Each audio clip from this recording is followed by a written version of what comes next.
Hello everyone. Welcome to the third and final episode of our Legal Insights for Student Entrepreneurs. My name is Jong Hoon, and I'm the club lead for the DSC at York University in Toronto, Canada. If you are at our first or second episode on September 28th or on October 7th, I'd like to welcome you back to our event and I'd like to thank you sincerely for attending our event again. But if you're new here, I'd like to welcome you on behalf of our team at DSC York University. So for those of you who are new here, I'll describe what our Legal Insights series is all about. We'll be hosting our fellow Osgoode Hall Law School graduate and technology business lawyer, Suresh Sriskandarajah, to share with you some legal insights for upcoming student entrepreneurs who have innovative ideas to bridge the gap between technology and the world of law. And as always, this presentation will be recorded. So please don't worry if you missed anything that you were interested in or if you were interested in asking. We are also on Kumo Space. This is a virtual space where you can move around to mingle with other participants and with the host, with Suresh Sriskandarajah. So the link should be popping up right now. Please join us here after the event so that you can ask any questions that you might have. But if you have any questions after the presentation ended and you would like some questions or you would like to ask questions after the Kumo space, you can always drop your questions in the Discord channel. It should be popping up right now, right here on the screen. And without further ado, let's welcome our guest speaker, Suresh, to the main stage. Welcome, Suresh. Hi, John. Thank you for having me. Welcome back to DSC. How do you feel? I feel good. Excited about this third and final part of the series, and I'm looking forward to it. Awesome. So could you summarize for us what we talked about in the first and the second episode for the people who didn't watch, who are watching our episode for the first time today? Yeah, for sure. So the first part, we talked about how to get an idea off the ground, basically. So when you have an idea, how do you protect it? What legal information you should know at that stage? And then the second part, a couple of weeks later, we went into once you have an idea, how do you set up the company? So the incorporation and organizing the corporation by having a minute book and so on. And so today we're going to focus on how do you grow the business. So as a startup is growing, there'll be different legal aspects that you should focus on. So when you're trying to raise money, when you're hiring employees, when you're getting your first customers, there's so many legal documents and agreements that you would need. So that's what I'm hoping to share with everybody today. Awesome. And to all the student entrepreneurs that might be watching in the future or are here right now, what do you think they'll be taking us out of this from this series as a big thing? Yeah, so whether they're an entrepreneur now or thinking, or in the future they will like to start up a business, this information will help them think through the different legal aspects that they should think about when they're growing their business, when they're hiring employees, when they're getting their customers, when they're sharing any confidential information with anybody outside, and how to protect themselves in those scenarios. And especially when they're raising capital, everybody focuses on bringing investors into their startups, but there's a lot of legal element that you should think about and how to allocate shares and so on. So this general information will help them as a tool to just keep in the back of their mind whenever they need to use this in the future, not just today, even in the future. It would be helpful that they'll be like, oh yeah, I remember Suresh speaking about this, and you can go into and look into it further. And obviously you can contact myself or any other lawyer down the line to assist you. Awesome. And for the people who are in our first and second episode, could you describe your experience and how you transitioned from technology to law? Yeah, so from a young age, I got involved in technology. I started my own web-based ventures. I worked for Amazon, Microsoft, BlackBerry, and other companies like that as part of the Waterloo Engineering Programs co-op program. And then I did more startups, and I also did an MBA at Laurier because I wanted to focus more on the management of technology and running the business and the project management and so on. So I went into an MBA. From there, I was doing a lot of consulting work in the Waterloo region with technology companies and helping them grow and working with startups. And from there, during that experience, I realized that legal element is also something important, especially when it comes to intellectual property and corporate law. So that's what made me interested in going to law school. I went to the University of Ottawa for my first year, and then graduated from Osgoode Hall Law School, and with the focus on, continuing to focus on technology and entrepreneurship. Mhm. So that's what got me to start my own practice, Suresh Law. And my practice focuses on helping entrepreneurs, helping technology startups with every aspect of their business in terms of the legal side. So whether the incorporation, any agreements that they need, they're raising capital. So any legal needs that a startup has, I try to help them with that. Awesome. Your story sounds even better on the third time. All right, Thank Suresh. you. We'll let you go ahead with your presentation. All right, and thank you very much. Go ahead. Thank you, John. Okay. So this is, as we mentioned, the third and final episode of this Legal Insights for Student Entrepreneurs. And as I mentioned, I'm a lawyer in Ontario, so this information is specific to Ontario, but the general information, the principles would be applicable elsewhere as well, because I know this session is being shared by DSC chapters around the world. So I think will be, as a general information, it would be helpful for any student entrepreneurs who are looking to start start a business today or in the future. So we're going to focus today on growing your business. What are the legal elements that you should think about when your business is growing, when your startup is growing?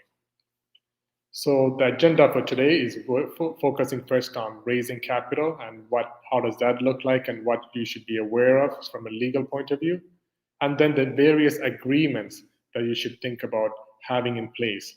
And this would be the shareholders agreement, which we briefly touched upon last time, and it's an important document that I'll talk a lot about.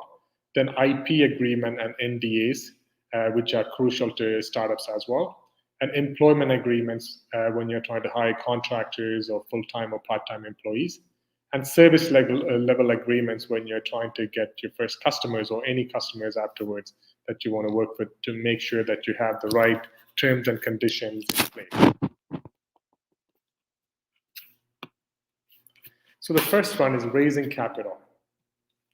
So everybody is usually excited when they have a startup and they want to bring on investors. But, well, you should also realize how does it work when you're trying to bring in investors. So when you're forming the company and when you're maintaining the corporate records, it's something that you should already think about, because when an investor is coming on board, first of all, you can take loans from banks if you're trying to grow your business. But if you are decided that you want to give up equity, give up shares in your company in order to bring in investors, they will be looking for all your corporate records. So you need to make sure that you have your company records in order, have lawyers to maintain it, and have accountants who audit. And they'll want to see who the other shareholders are, who the directors are, and if there's what other loans are there, and if there's any legal issues the company already has, and so on. So it's important to maintain the records and to keep the company clean. But when a new investor is coming in, you'll be usually diluting the existing shares. So you want to think about what class of shares have already been created for the company, and if new classes of shares would need to be created, because you can have voting classes, voting shares, and non-voting shares. So you have to look into what are the pros and cons and how much power and control you want to give up to the investors. And so these are the kind of things that you want to think about and see how much equity you want to give to investors and who you're bringing on as the shareholders. Because one thing to keep in mind, whether when you're raising capital, is when you bring on investors and they become shareholders, they have voting rights usually, and it's hard to when it's a private company, it's hard to get rid of the investor, the shareholder, right?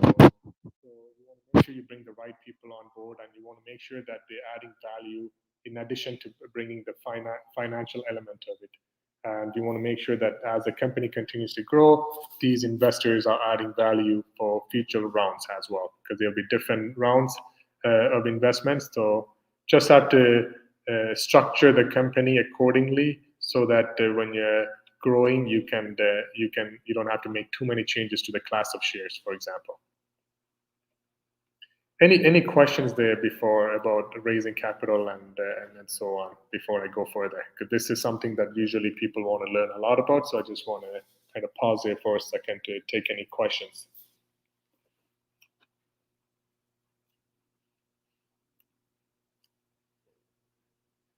Okay, if there's no questions at the moment, I'll keep going.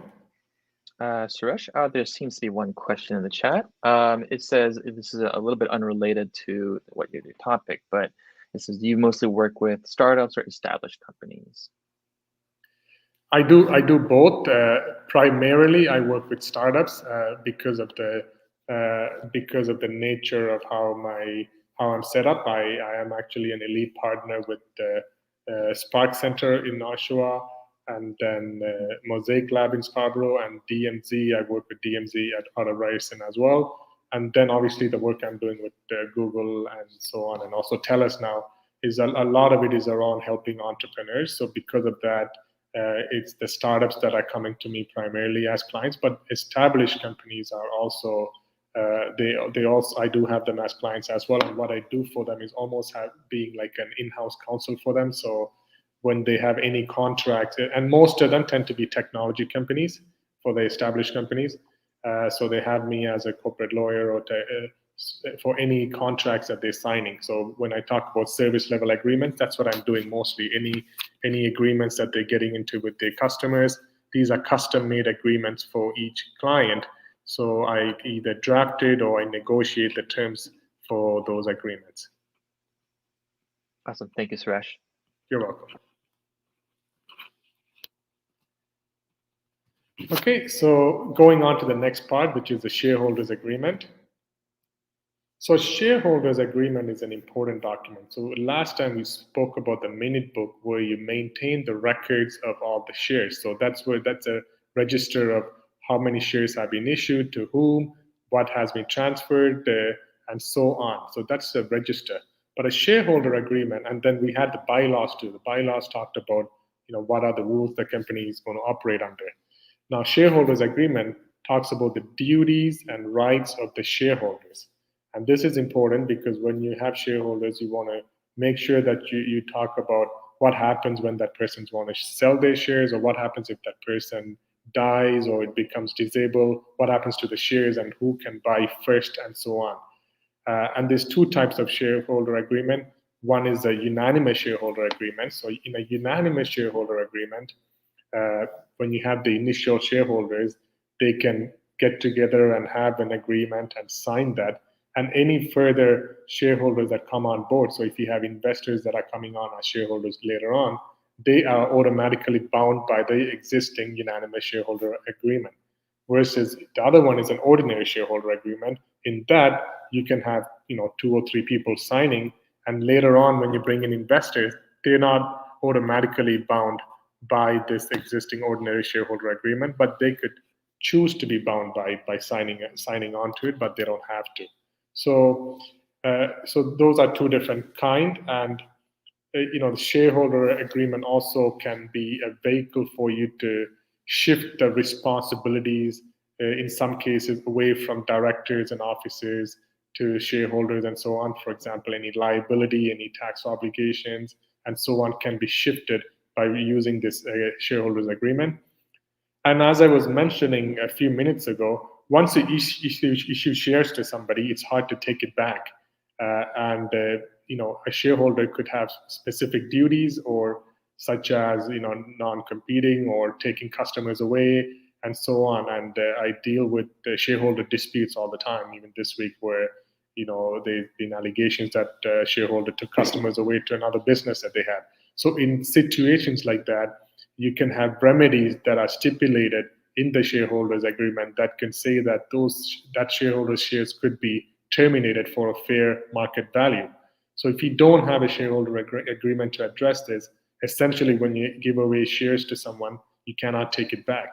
So it's important to have this document that talks about the duties and what happens in different cases, how does voting take place, and so on among shareholders. And how they would how they would go on to have decisions around taking additional loans for the company and so on, and what responsibilities the shareholders would bear. So this is a lot of work that I do is around shareholders agreement and drafting them for businesses. But sometimes people tend to undermine it by just saying, let's just get the company started and then we'll worry about it later. But almost every week, including today, I had a phone call where a business was set up with 3 people, and then now there's one of the 3 persons are not doing what they agreed to do, but they never had a shareholders agreement. So it becomes a lot more challenging to do anything, right? So it's important to, even though there's good understanding between each other, it's good to take the time to have a proper shareholder agreement in place right from the beginning, especially as your business is growing. If you haven't done it at the beginning, as your business is growing, make sure you protect everybody and protect the company by having this in place. Okay, any questions around that?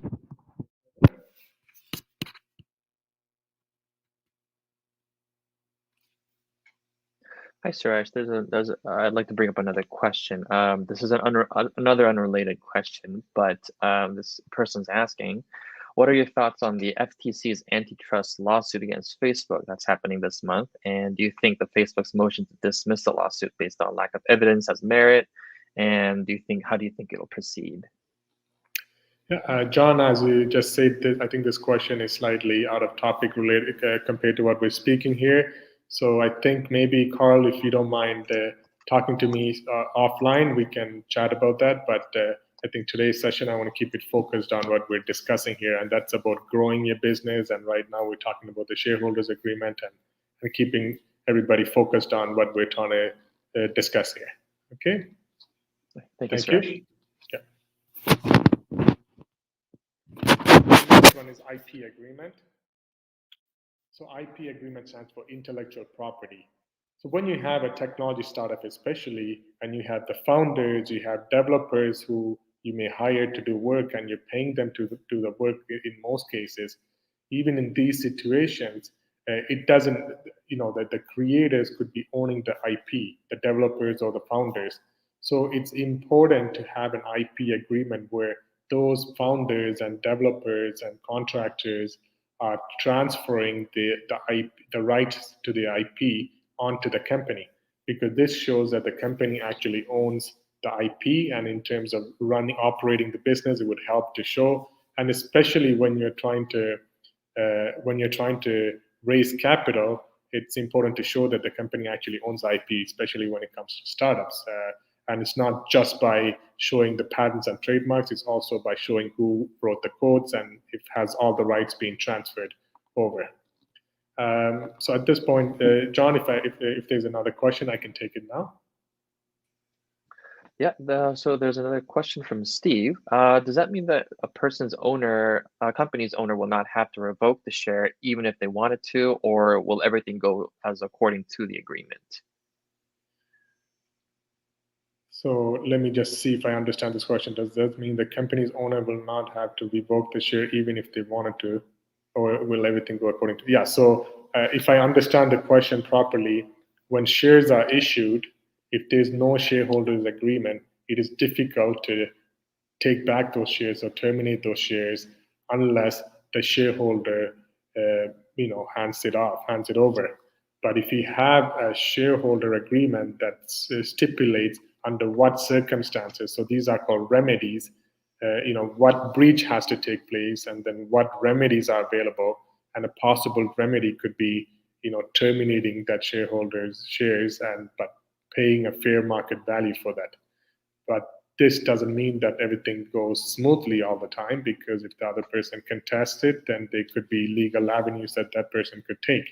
But at least there's an option, because otherwise when you issue these shares, it's difficult to take it back or to terminate it. Awesome. Thank you very much, Suresh. You're welcome. Okay, so IP agreement, if there's no questions related to that, I'll move to NDAs. So NDAs, or non-disclosure agreements, are essentially confidentiality agreements. So this is something I do a lot of work around, because anytime a startup or a company wants to discuss anything confidential or disclose the core of their product and services to potential customers or partners, you always it's always a common practice to get them to sign an NDA saying that they're not going to disclose these confidential information for a period of time, whether it's 10 years or for lifetime, or not to compete in the same space, and so on. So if you don't have this in place, it becomes difficult to control and keep the information confidential when you share it. So it's common practice to have an NDA signed. And something I want to mention is that for all these agreements, there's plenty of agreements that you can find online.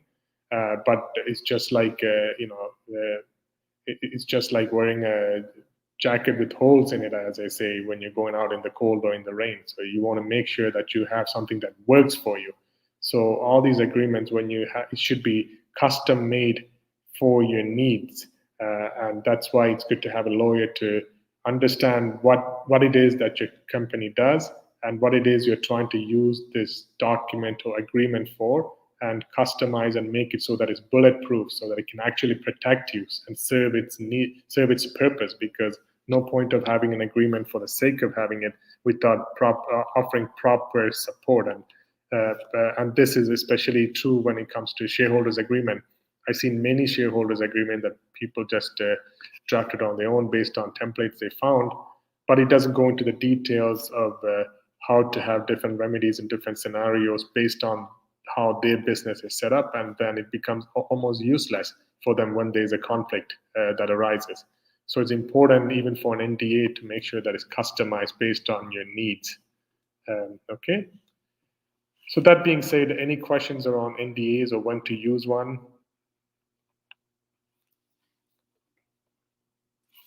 I think we're clear, Suresh. Okay, perfect. So employment agreements. So as your business is growing, you may be hiring full-time, part-time staff, or contractors. So it could be employees or contractors. Well, there's different laws that apply to these scenarios, especially when you're hiring a full-time employee versus a contractor. So you want to understand what the laws are in the province you're operating and in the country you're operating, and you want to make sure that you draft a detailed offer. So rather than just having a simple job offer, you should have a detailed employment offer package that comes with what their duties are, what is the company policies. Sometimes we even do employee handbook that they're reading and signing off, that talks about confidentiality and non-compete. And these are the kind of things that doesn't get addressed all the time. And when an employee leaves and tries to do something similar in the similar space, it can hurt you. So it's important to discuss whether it makes sense for you to have a non-compete clause and talk about that. Talk about confidentiality, email and phone used for workplace during the workplace for personal use. So there's a lot of different information, different things that can be captured in a detailed employment agreement based on the business you're operating and based on your need and based on the type of role you're hiring for. So it's good to have a lawyer either prepare one for you or advise you or review offers that you're making, so that it protects you in the case that there's any issues down the line.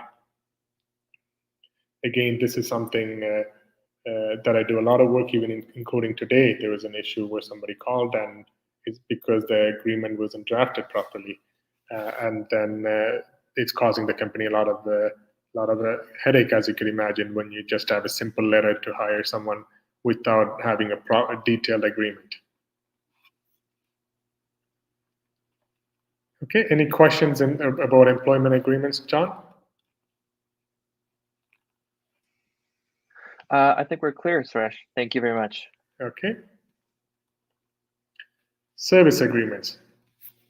As I mentioned, this is something I do a lot of work, especially for businesses that are more mature and especially technology companies. So service level agreements are important because every key client, this is especially true when you have business to business and when you have partners you're working with, it's important to have these clients agree on the exact terms that each of them will be abiding by, what value each person's adding, and also who owns the intellectual property, what are the warranties, how will termination work. This is very, very important. I'm working on an important matter right now where they could, the potential breach of the contract in the way the contract was terminated. So, you want to make sure that all these things about what are each party's duties, whether you have a master service agreement and statement of works, or you have a all-in-one like a simple standard service agreement. You want to make sure that you talk about intellectual property. You want to talk about confidentiality. You want to talk about IP. You want to talk about termination and how that gets handled. You want to talk about payment. What are the how the payments will be made, and what laws apply, and more, and also importantly, how will dispute resolution be handled. If there's any dispute, what do you need to do first before things go to court? So all of this, the more details you capture, the better it is in the future, because it will be a document you can use to prevent any issues, or if an issue arises, you can always refer to discuss how you can resolve that the disagreement or dispute before having to go to courts. But these contracts, once again, service agreements are usually not a standard template that you find. It's customized based on the products or services you're offering and what the customers want in terms of coverage, in terms of ability to audit the IT. So there's insurance requirements the customers may want. They may want to audit your IT. So all of these get included in the service agreement. And then, even from, like going back, similar to like, employment agreement, we talked a lot about, how would it work for the startup, but even here, service agreement from the customer's point of view, you can think about what would you need to have in the service agreement you're asking from a company. And when it comes to employment agreements, if you were a student and you're working part-time, or you're working full-time, or you're trying to join a startup, what are the things you should be looking out for before signing? So, it may even make sense to go to a lawyer to get advice before you sign an agreement. And I do a lot of this where before someone takes up any equity in a company or an employment offer, or stock options they're receiving, they ask me to review and give them advice, and I do that. I'm happy to do that. So that's another thing, like stock options. How does that work when you're issuing from a company point of view, but also receiving? Because stock options are tied to performance usually, and you want to look at what will be the valuation of the business. You want to look at the vesting period and what performance measures are being used, and so on. So there's a lot of information, a lot of things to watch out for. But I just kind of threw a lot out there. So I'll take any questions now. Thank you very much, Suresh. This is a question for me directly, but say I'm a student working part-time at a, studying and also working part-time, but in the future I plan to be, starting a company in the future. Is there anything that I should be watching out for before signing it, knowing that I'll be starting a business that might be a tangent of what I am doing with this employer? Yeah, very good question. And as I was just speaking, so if you're working part-time in a business that you potentially may want to start a startup in that same space, you want to, the skills you gain are the skills you gain, and you can apply that when you're doing your business later. But you want to make sure that you're signing the right agreement. So when you're signing the agreement with this company that you're working part-time, pay attention to non-compete clauses. You want to look at that. You want to look at confidentiality clauses, because that talks about what you can disclose later and not. And non-compete is very important, because maybe you may be signing up saying that you're not going to compete in the same space for 3 years or 10 years. So these are things you want to pay attention to. I think even if you don't have plans to start a business in the same space, because sometimes it's later on, based on the experience you gather, that you may come up with an idea to start. It's always a good idea to pay attention to what you're signing when you're taking on part-time or full-time roles when you're a student as well, because who knows, like especially if you're doing co-op terms and so on, or working part-time or summer jobs related to your field, you may come out and start a business rather than get a job, right?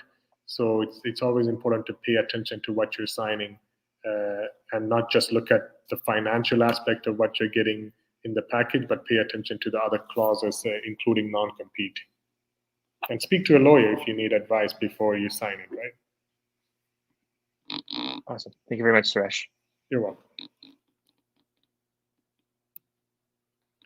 So that's pretty much it for today. So I just want to, take any more questions about any of the topics that we discussed. Since there was different type of agreements, so we talked about raising capital, we talked about NDAs, we talked about IP agreement, we talked about employment agreements, and we talked about service agreements. So any questions you may have, or as a student, just like John asked, if any questions you may have around getting work.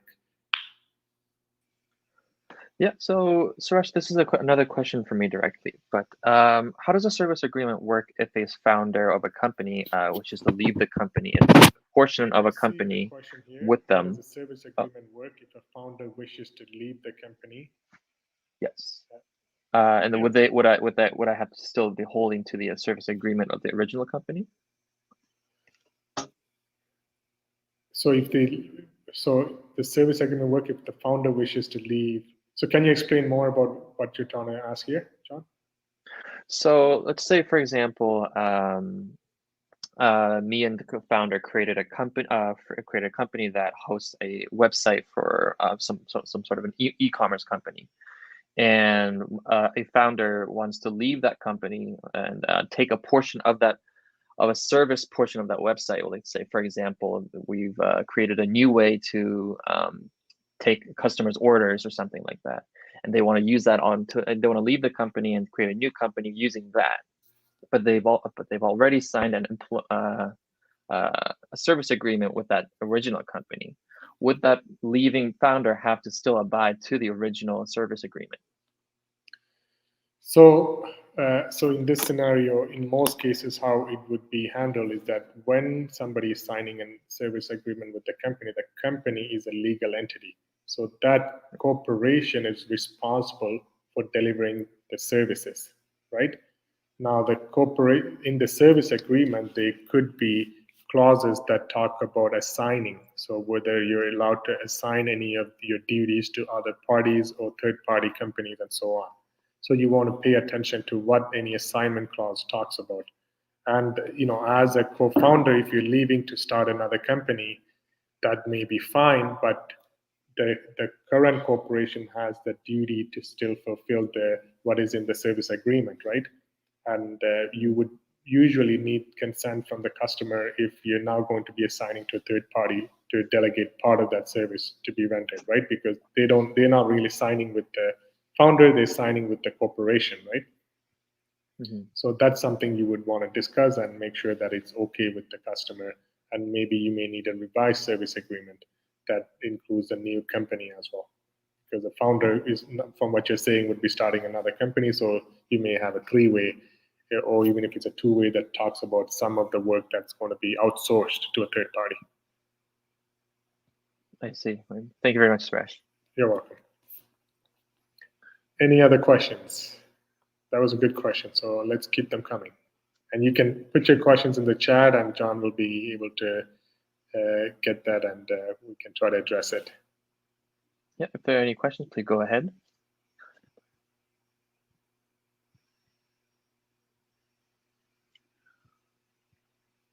Well, while we're waiting for the questions to pop up, I have some of my personal questions to you, Suresh, that I've been thinking about, if you don't mind. Okay, go ahead. Yeah, so I'm sure you've been working with a lot of startups, and especially that are startups that have been freshly started by new graduates. What are some of the common pitfalls that you've seen from these startups? Yeah, the common pitfalls would be, they're usually cash strapped and they're trying to take shortcuts by trying to do things themselves without speaking to the right experts. There's a lot of incubators at schools and in the community that you can approach to get help.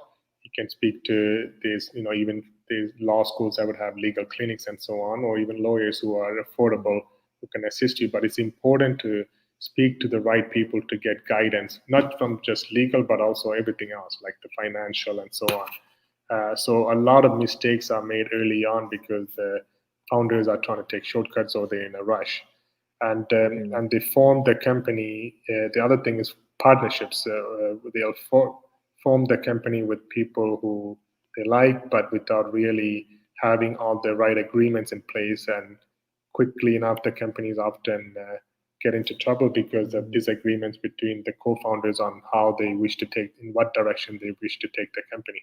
So a lot of careful planning at the early stages, and you don't need to, you always have to have a balance between going to market and also doing everything possible from a legal setup point of view. But at least having a plan and that can change will help to know what are some things you can pay attention to at the beginning and some things you would need to do later on. So careful planning, having the communications early on will avoid these pitfalls. I see. Well, what do you think about well, actually, when me and my friends, who are in tech talk about like going into finding a startup, there's this common saying that, the best advice for a startup is to fail as fast as you can. It's a very controversial topic around around my friends and my and other students. Do you think that applies to what you've seen over the years? Yeah, I mean, one thing is, when you're getting involved in startup, you do a survey of yourself to assess whether it is for you, it's in your DNA, or whether that's something you're interested in pursuing. Because you have to be passionate about what you do, or whether it's idea, and you have to assess the idea carefully. The idea is a dime a dozen, but you have to really take the time to do the market study and speak to different people to assess the idea. Because another thing that happens is that people, sometimes entrepreneurs, are reluctant to talk about the ideas and they feel that someone else may copy, and well, there's things in place like NDAs and so on, but it's important to brainstorm and to see what is feasible. And if you're just kind of staying in your own corner and working on it for too long, and it may take a long time, and then by the time you come to market, you may realize that there's not a right fit and you didn't really discuss with a lot of people. So in that case, you may be failing later on. So that's what I mean. If you have the right conversations early on, you may be shutting down that idea and moving on to something, or you may be completely pivoting, and you may be getting other people to join them by sharing the idea and getting inputs from others. So I think that's an important exercise where it's good to kind of discuss with people. I see. Well, thank you, Suresh. Cool. There's also another question in chat from Steve. Is it easier for a company to raise capital when they go public? Well, there's different ways, so you can. It's not always easy. It's not a matter of easy. It's what is suitable, what is the most appropriate for your business, because there's a long process and a lot of cost associated with the company going public.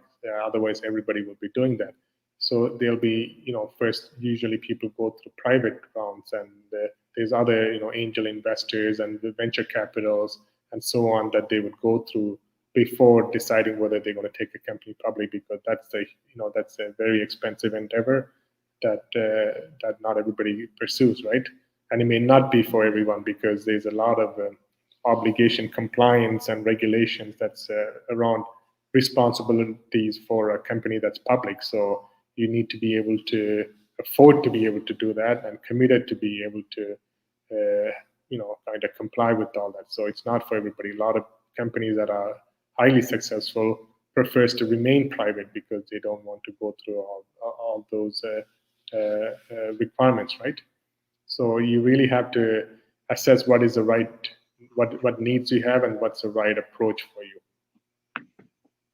I see. Thank you very much, Suresh. You're welcome. So one more question for me, Suresh. Could you, we talked about service agreements earlier. Can you comment about some complex business models such as conversion-based or traffic-based compensations? micropayments or commission-based software as a service kind of model? Yeah, so all of these are good examples of why the agreements would need to be drafted that's specific to the individual business, and in the agreements, whether it's service level agreements and so on, you talk about what the business model is, how the compensation is going to work, and you don't need to put it all in one document. You can have a master service agreement, for example, that talks at a high level, how the confidentiality and so on will work. And then you can have statement of work that could be for each project, a specific project within a certain scope of work, right? And that can talk about the different approach you're taking for multiple projects. And it all depends on business you're operating in, right? I see. Well, thank you, Suresh. You're welcome. If there are any other questions in the chat, please go ahead.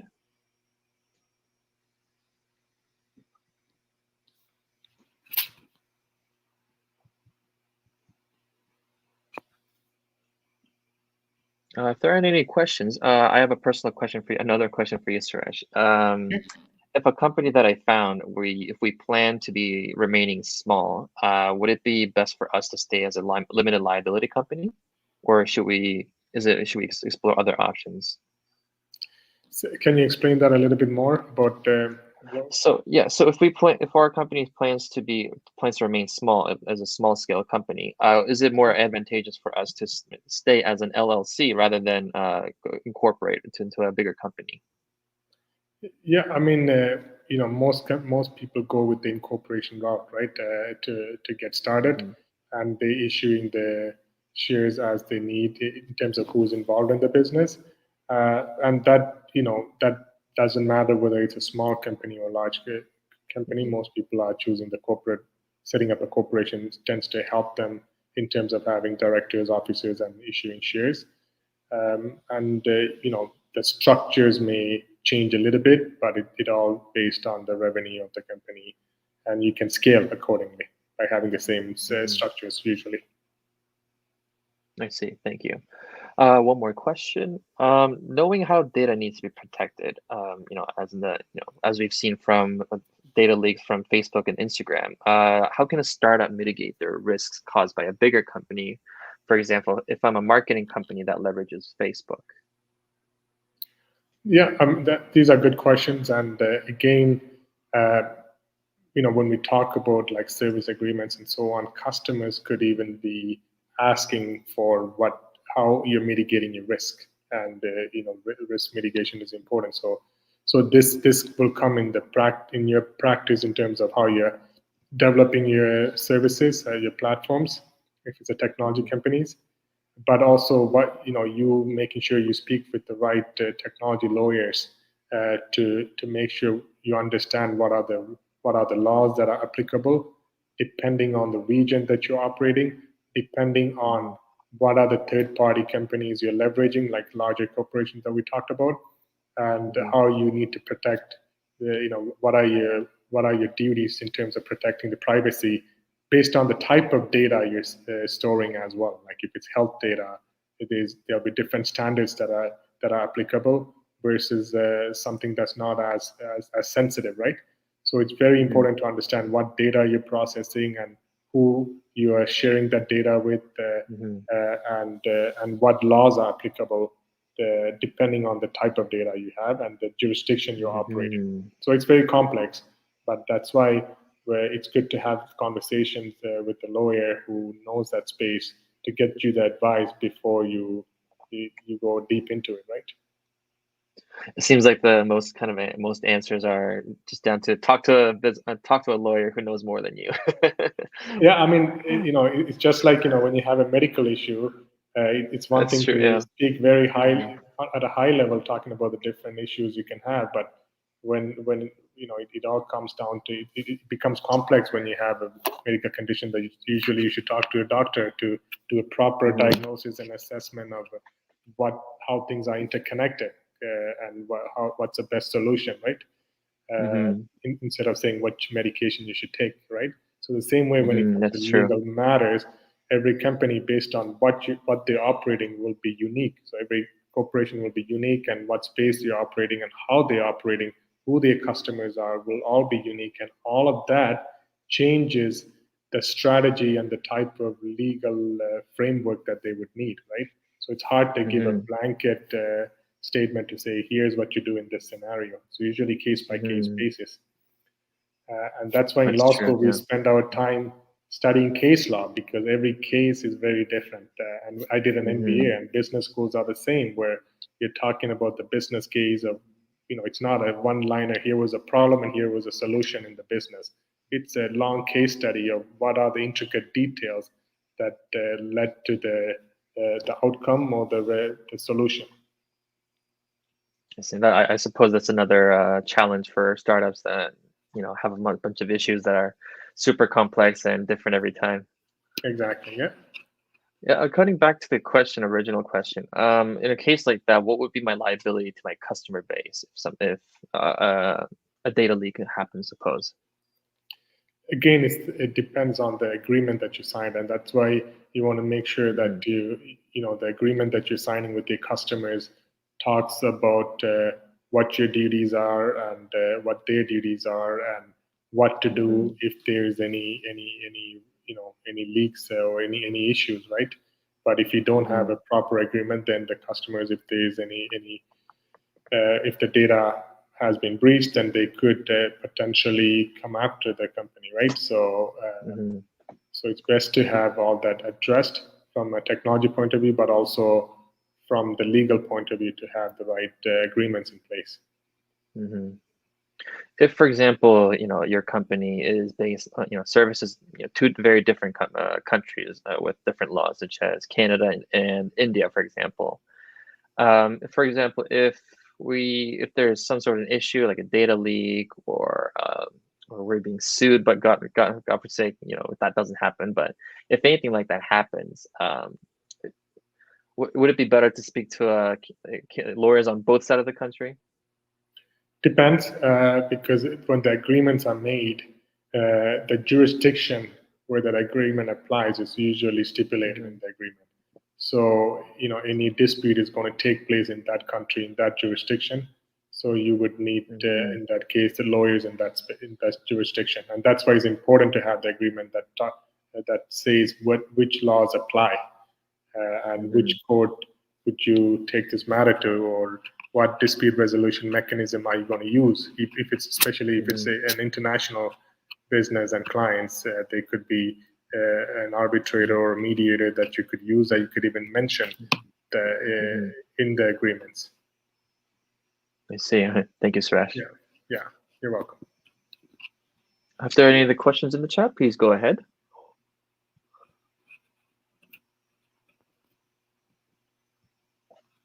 We'll wait for a couple minutes, a couple more seconds.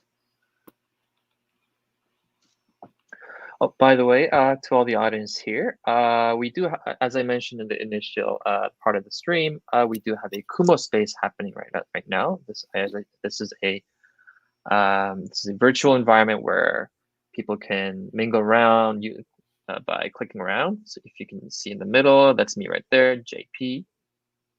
You can go around clicking around this party room. You can talk to other people. Let's see if I can find Suresh here. That's Suresh right here.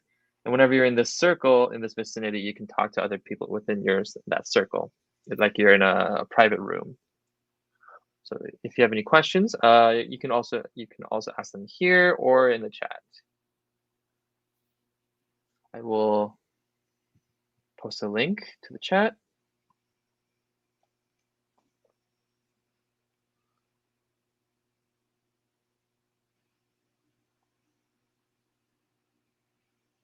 Yeah, and then if there are any other questions, please go ahead and ask.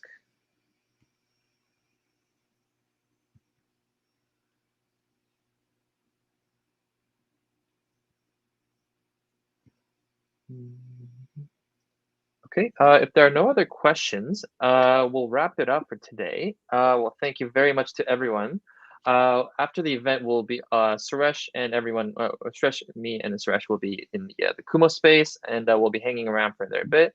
If you have any other questions, please drop them in the chat or on Kumo space. Also, just as a reminder, we do have a Discord channel to all those people who are watching after the stream. It should be popping up right here. It's https://bit.ly/disctotv. Please, you can always join us there. All right. Well, that wraps it up for the final episode of our Legal Insights for Student Entrepreneurs series. Thank you very much, Suresh, for coming in for the past 6 weeks. It's been really helpful, and I'm sure a lot of people are, very thankful to you for all the legal insights that you've given us. Well, thank you very much, John. I really appreciate it. I enjoyed speaking in this series, and I think there's a lot of valuable information that I shared in the series. So please share the links. It's on YouTube as well, so you can share with everyone, your friends who you think may benefit from this. And you can also feel free to contact me if you have any questions. I'm on LinkedIn as well, or my website is suresh.law. My email is suresh@suresh.law. Feel free to contact me if you have any questions, anything I can help you with. But thank you very much once again, John, for having me. And I really enjoyed speaking to everyone and sharing this legal information. Thank you very much, Suresh. We hope to invite you over to our host next time. Thank you. Thank you very much, Suresh. Bye-bye, everyone.